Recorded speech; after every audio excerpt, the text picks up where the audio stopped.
Jadi katanya Surya Mentara, sudahlah, kebahagiaan itu molor dan mungkret. Entah dikurangi jumlahnya, mungkret itu entah dikurangi kualitasnya. Konsekuensinya apa? Berarti apa? Senang dan susah itu semua sifatnya sementara. Keinginanmu tercapai, mulur kan? Yang tadi tercapai ini kan senang. Tapi karena mulur, ya sudah selesai senangnya. Kamu punya target lagi, sudah nggak senang lagi. Nah, keinginanmu nggak tercapai, kamu sumpek, sedih, susah. Ketika kamu sumpek, akhirnya mungkret. Karena kamu kurangi standarnya jadi mungkret, akhirnya tercapai dan kamu senang. Cuma begitu ini senang, mulur lagi. Dan itu manusia. Jadi kesenangan dan kesedihannya manusia itu sementara. Maka tidak perlu wow. Apakah wow dalam kesedihan atau wow dalam kesenangan? Dua-duanya sementara.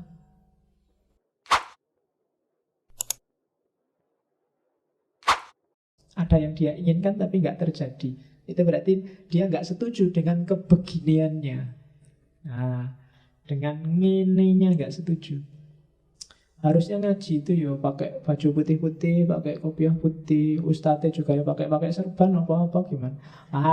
Misalnya, lo kan, jadi tiap kali kamu masuk ke sini kamu gelisah luar biasa. Janjane ya materi filsafat itu penting, tapi ya kok ngajinya kayak gitu ya ustadznya. Ya sudah, kamu nggak menerima kondisi kebeginian, kamu nggak akan bahagia. Kamu tertekan. Jadi terimalah kondisimu, bahagialah sesuai dengan keadaanmu. Punya kulit hitam, rambut keriting, punya gigi agak maju, tidak apa-apa, diterima aja. Nggak usah galau, wah kalau jelek nanti nggak dapat, jangan khawatir. Setiap makhluk ada pasangannya, katanya kan begitu. Ya, ya kalau nggak ketemu-ketemu, jangan-jangan pasangannya diambil orang. Jadi, dan seandainya begitu pun tidak apa-apa, diterima aja. Memang hidup ini begitu kamu nggak terima dengan kondisi apapun, yang terjadi ya yang nggak bahagia kamu sendiri. Kamu benci dengan apapun, yang kamu benci tetap seperti itu. Dan yang galau kamu. Kalau kamu nggak terima rambutmu keriting, yang sumpek kan kamu sendiri, rambutmu tetap keriting. Ya kan? Emangnya dengan kamu sumpek terus rambutmu tiba-tiba lurus kan enggak? Ya tetap kayak gitu keriting. Dengan kamu nggak terima kulitmu hitam, kan yang sumpek dan susah kamu sendiri.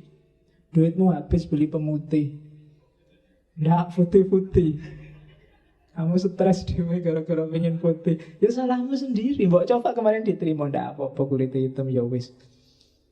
Ireng ora apa-apa, sing penting elek. Double itu ya, tapi ya diterima aja.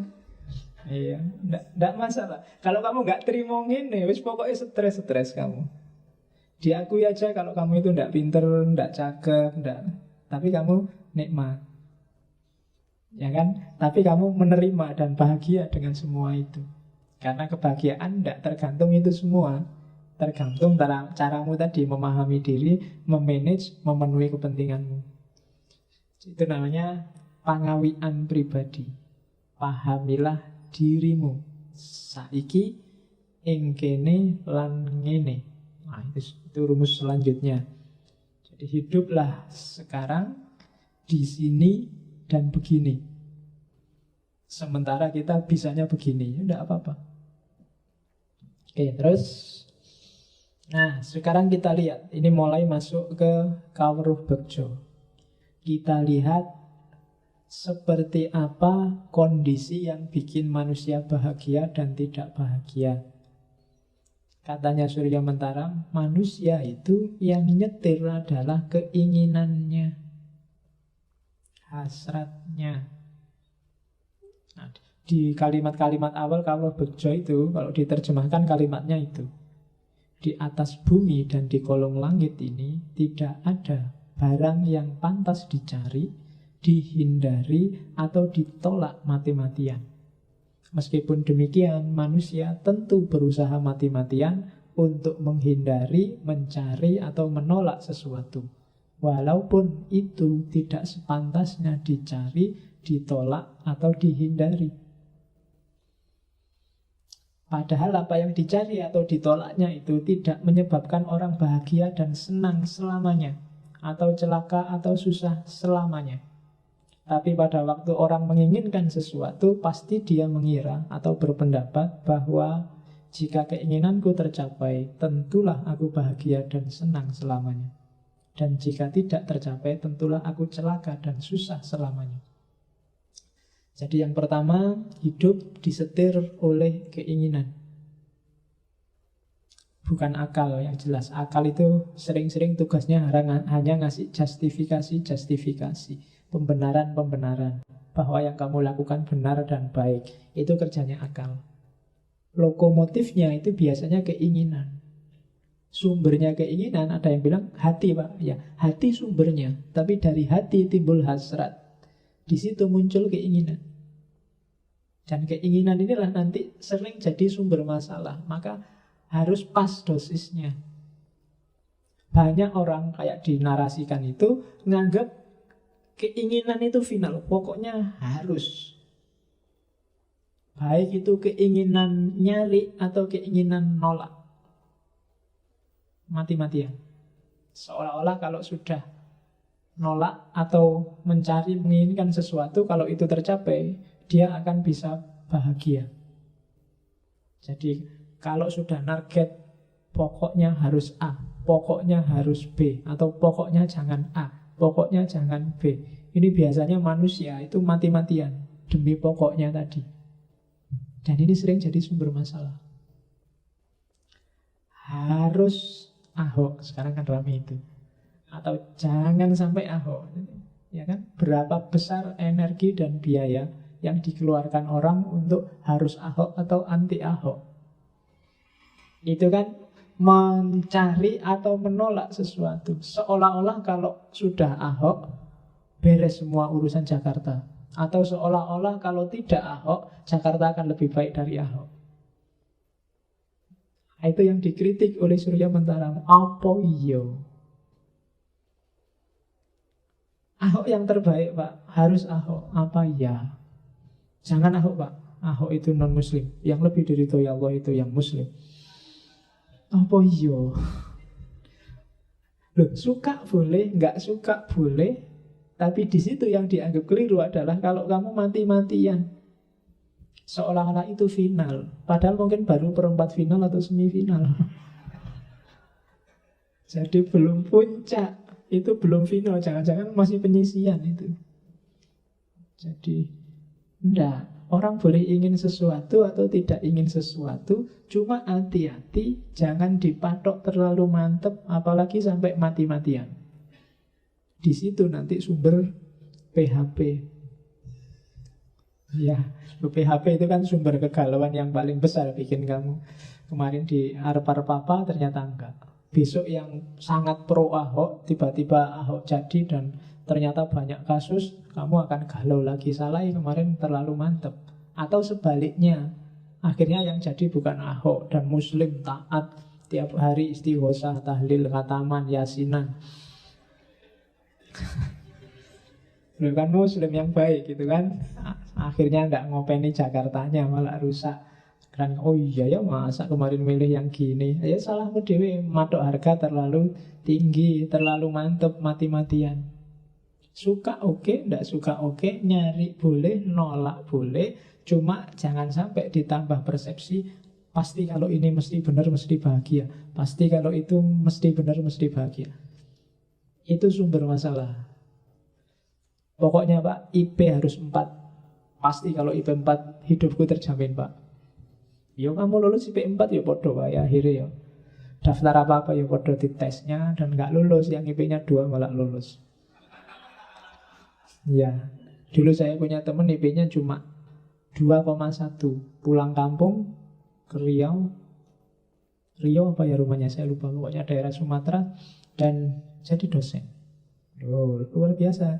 Yang IP-nya tertinggi malah tidak nyampe. Sekarang jadi guru honorer. Nah, loh, jadi tidak bisa dipatok. Bukan salah jadi guru honorer atau nggak salah jadi dosen, tapi nggak bisa kamu matok keinginan terlalu mantep. Keinginan iya, cuma terlalu mantepnya enggak. Wong yang bikin skenario bukan kita. Kita boleh ingin, tapi kan penentu hasilnya dan akibatnya kan bukan kita. Seolah-olah Pak, pokoknya kalau sudah punya pacar Pak, hidupku lebih tentrem, ndak galau lagi, ndak sumpek lagi. Iya kan? Ya cari sopo kan gitu, yang punya pacar. Yang belum punya nggak usah komentar. Wong kamu ndak ngerti. Ya kan? Tapi mungkin setelah dapat beneran ya ndak sampai segitunya. Atau yang kamu mati-matian, pokoknya Pak, jangan sampai punya pacar. Punya pacar mesti ganggu, mesti ngerusak. Ya karena kadang-kadang energimu untuk nolak biar nggak pacaran itu lebih besar daripada energimu untuk belajar untuk itu. Jadi kontraproduktif. Waktumu habis untuk ngempet biar nggak pacaran. Itu juga kan. Maka jangan mati-matian deh. Kadang-kadang kalau belum jatuh cinta itu kamu anti pacaran nggak apa-apa. Tapi kalau sudah jatuh cinta itu energinya 2 kali lipat untuk ngempet biar nggak pacaran. Jadi keinginan. Hati-hati dengan keinginan. Keinginan yang terlalu kamu harga matikan itu kadang-kadang destruktif terhadap dirimu sendiri. Kadang-kadang bikin kamu jatuh, salah jalur. Kadang-kadang karena terlanjur gengsi, sudah terbukti bahwa keinginanmu itu keliru, kamu paksa di situ. Yang tadi misalnya pokoknya harus Ahok, sudah terbukti misalnya Ahok itu jeleknya banyak, atau harus tidak Ahok, harus yang muslim. Sudah terbukti bahwa calon muslim itu tidak karu-karuan. Tapi karena sudah terlanjur kamu ngomong kemana-mana, kamu patok, dan gara-gara gengsi, kamu tetap ada di kubu ini. Dan itu yang sering jadi blunder kita. Tadi sudah terlanjur ngomong apa, sekarang kalau ditarik gengsi ya, dianggap tidak konsisten. Akhirnya kamu tetap di kubu itu padahal sudah jelas salahnya. Dan itu sumber ketidakbahagiaan. Kamu akan sumpek karena dirimu sendiri. Jadi itu teori bahagia kedua pertama. Jadi hati-hati dengan keinginan. Wujudnya keinginan itu kalau di teorinya Surya Mentaram ada 3. Nyari semat, derajat, keramat. Semat itu kekayaan, kesenangan, biasanya sifatnya fisik.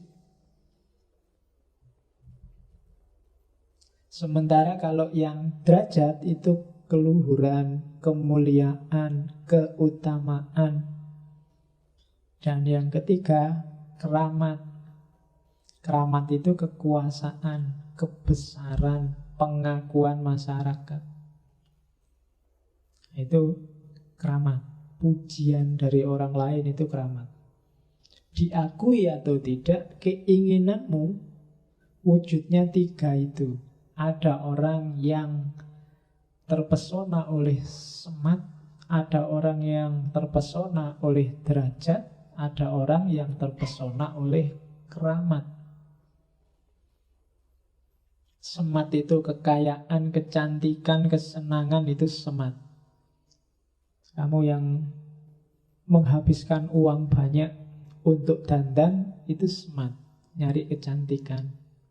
Kamu yang tiap hari fitness biar kelihatan perutnya six pack, itu nyari smart, ya. Terus loh ya, itu kan keinginanmu kan biar tubuhmu kotak-kotak semua tuh. Terus yang kedua derajat, nyari keluhuran, nyari kebanggaan. Belajar biar pinter, biar itu nyari kebanggaan. Latihan keterampilan biar biasanya itu urusan derajat. Ranking itu derajat. Jadi ada yang nyari semat, ada yang nyari derajat. Ini derajat Jawa ya, bukan derajat Indonesia atau Inggris. Bukan derajat Celsius apa Fahrenheit. Terus yang ketiga keramat. Keramat itu status sosial. Kadang-kadang orang mengorbankan Semat demi keramat. Mau nyalon gubernur, jual rumah, jual mobil, nah itu mengorbankan semat demi keramat. Jadi wujud keinginan itu semat, derajat, keramat. Apa nggak boleh? Boleh. Cuma jangan ketipu dan jangan mati-matian tadi. Ketipu itu ya mengorbankan yang tidak penting, ya mengorbankan yang penting untuk hal yang tidak penting. Dan jangan mati-matian. Tidak mesti kok kalau ilmumu tinggi, derajatmu, kemuliaanmu pasti, karena kadang-kadang ilmumu hanya untuk pamer, hanya untuk biar orang ngerti kalau kamu pinter. Jadi derajatmu nggak naik meskipun ilmumu tambah. Keramat juga begitu, nggak mesti kalau orang ketemu kamu cium tangan, kalau orang muji-muji kamu terus kamu itu hebat di mata mereka. Banyak yang sekedar basa-basi, ya kan? Jadi keramat. Kalau kamu posting foto di Facebook, Instagram, WA, terus semua temenmu jempol, itu kadang-kadang bukan berarti bahwa mereka muji kamu atau suka padamu, bukan berarti kamu keramat. Ya, jadi itu ya mungkin terpaksa aja.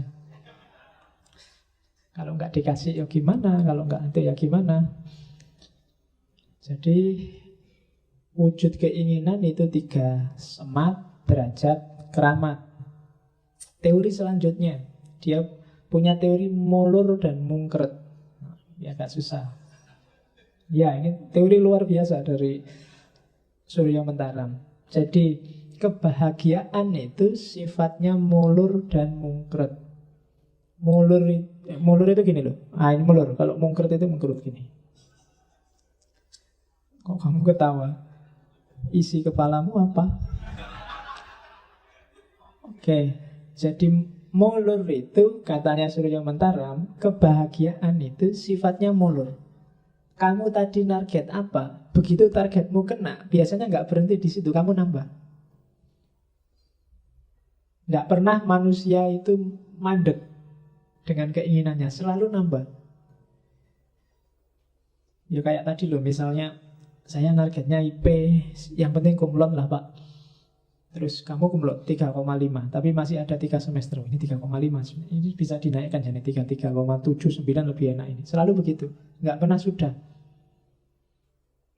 Punya pacar misalnya, tadi pokoknya punya pacar syukur lah Pak, dapat beneran. Biasanya nggak berhenti di situ. Ternyata aku laku ya. Kan terus mikirnya gitu kamu.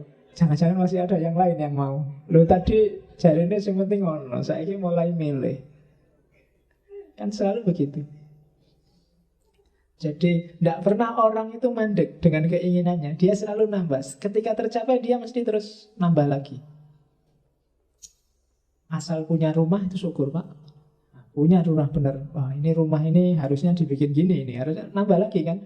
Ditingkat lah, dibikin apalah, levelnya naik lagi. Nanti rumahnya tingkat. Wah ini kalau cuma 1 tidak bisa, anakku 3. Wah ini harus punya lagi nih ya. Tidak pernah mandek. Orang selengkap Abu Rizal Bakri kan masih pingin nambah lagi, nggak pernah berhenti. Pejabat kelas tinggi kayak gubernur, bupati kan mesti pingin lagi, syukur-syukur lebih tinggi, syukur-syukur 2 periode, syukur-syukur bisa ditambah periodenya. Nggak pernah orang sudahlah selesai, beres, jarang. Biasanya keinginan itu biasanya selalu mulur, memanjang terus. Nah, cuma kadang-kadang tidak tercapai keinginanmu. Kalau tidak tercapai, mungkret. Mungkret itu dikurangi. Targetnya Pak, saya kumlot. Aduh kok susah banget ya harus lulus IP-nya cuma 3, tidak apa-apa lah, tidak kumlot asal di atas 3. Kan selalu begitu, mungkret sekarang. Kemarin targetnya yo punya pacar yang putih, rambutnya panjang, yang kakinya 4, kakinya... Kamu biasanya kan gitu, selalu disebut pertama itu putih dan rambutnya panjang, tubuhnya kuda. Selalu begitu kan. Kalau nggak tercapai, terus kamu kurangi lagi. Yo, rambutnya nggak panjang nggak apa-apa lah Pak, asal putih. Nanti nggak terpenuhi juga, nggak apa-apa lah Pak. Rambutnya nggak panjang, terus nggak putih nggak apa-apa, asal cakep. Nggak cakep juga, ya nggak apa-apa lah Pak, asal manis. Nggak manis juga, asal dapet Pak. Kan selalu begitu. Itu namanya mungkret. Jadi Keinginan itu kalau nggak terpenuhi, kalau terpenuhi dia mulur, kalau nggak terpenuhi dia mungkret. Ingin punya rumah tingkat, nggak terpenuhi, nggak apa-apa, asal punya rumah aja Pak. Kamu ke sekolah, ini kalau punya motor enak, cuma ngumpulin duit nggak nyampe-nyampe beli motor, sepeda juga nggak apa-apa, mungkret. Jadi keinginan itu kalau tercapai mulur, kalau nggak tercapai mungkret. Jadi katanya Surya Mentaram, sudahlah, kebahagiaan itu molor dan mungkret. Entah dikurangi jumlahnya, mungkret itu entah dikurangi kualitasnya. Konsekuensinya apa? Berarti apa? Senang dan susah itu semua sifatnya sementara. Keinginanmu tercapai, mulur kan? Yang tadi tercapai ini kan seneng. Tapi karena mulur, ya sudah selesai senengnya. Kamu punya target lagi, sudah nggak seneng lagi. Nah, keinginanmu nggak tercapai, kamu sumpek, sedih, susah. Ketika kamu sumpek, akhirnya mungkret. Karena kamu kurangi standarnya jadi mungkret, akhirnya tercapai dan kamu seneng. Cuma begitu ini seneng, mulur lagi. Dan itu manusia. Jadi kesenangan dan kesedihannya manusia itu sementara. Maka tidak perlu wow. Apakah wow dalam kesedihan atau wow dalam kesenangan? Dua-duanya sementara. Oh, ternyata di atas 3 bisa ya, berarti ya naik-naik dikit tidak apa-apa lah. Selalu begitu. Jadi senang dan susah itu dua-duanya sementara. Jadi itu teori pertama, teori mulur dan mungkret. Implikasinya ke kesementaraan senang dan susah. Jadi mulur, mungkret. Jadi kalau nanti kalian pangawian diri, membaca dirimu itu coba dicek. Hari ini targetmu apa saja sih? Terlalu tinggi apa enggak, pas apa enggak, terus sudah tercapai apa belum? Kalau sudah tercapai, kenali dirimu. Kamu ulur kemana lagi itu? Misalnya IP4, sekarang targetnya ganti Pak, S3 luar negeri, S2 luar negeri. Nah itu kan mulur lagi. Targetnya pokoknya wisuda Pak, enggak sampai ke DO. Alhamdulillah wisuda. Begitu wisuda, kan mulur lagi. Pas wisuda ini seneng karena terpenuhi. Padahal itu kemarin hasil mungkret. Padahal awalnya nggak sekedar wisuda, ya nilainya baik lah 3 ke atas. Tapi akhirnya kan yang penting wisuda. Itu kan mungkret, kamu seneng, mulur lagi, susah lagi, nggak bisa lagi, mungkret lagi, seneng lagi, terus begitu. Jadi senang dan susah itu sifatnya sementara. Maka tidak harus kamu dikacaukan hidupmu oleh kesenangan dan kesusahan. Nggak usah galau, nggak usah terlalu seneng juga terlalu sumpek. Nggak usah terlalu wow. Oke, nah sekarang hubungannya sama orang lain. Jadi rumusnya tadi ya, mulur dan mungkret. Nah, setelah kamu sadar bahwa hidupmu itu mulur dan mungkret, pahamilah orang lain juga begitu. Tidak cuma dirimu. Apakah mahasiswa, presiden, pengemis, pemulung, gembel, siapapun orangnya, polanya sama. Yang dia rasakan sama. Mulur dan mungkretnya, senang dan susahnya. Yang beda mungkin hanya isinya. Ya kan? Kalau Abu Rizal Bakri dia baru seneng kalau bisa membeli perusahaan. Kalau kamu mungkin baru seneng kalau bisa ada yang neraktir makan. Ya kan? Isinya yang beda, tapi seneng susahnya sama. Kamu lihat anak kecil-kecil minta-minta di jalan itu. Itu seneng luar biasa. Misalnya tiba-tiba kamu kasih 10.000. Senengnya dia dikasih 10.000 itu mungkin kayak kamu tiba-tiba ada orang ngasih kamu 1 juta sekarang. Itu sudah wow-nya banyak, wow.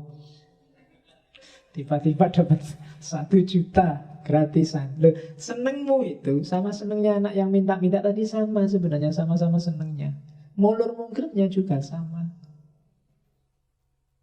Dia tadi asal dapat 10.000 senang, mungkin terus jadi mulur. Wah, besok kesini lagi ya, tak cari orang itu lagi, mesti dikasih 10.000 lagi.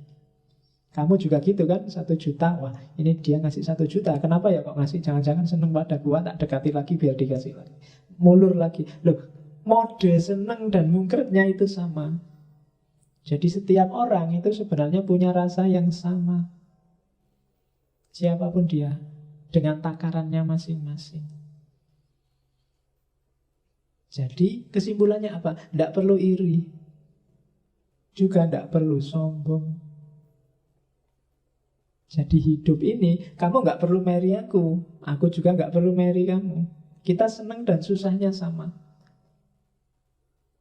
Kamu dapat gelas kecil, aku dapat gelas gede. Minumnya. Loh, tapi kan ukurannya beda. Aku ngomong terus 2 jam, kamu cuma nongkrong di situ ketawa-ketawa. Kan beda levelnya. Jadi kita punya derajat kesenangan dan kesumpekan masing-masing.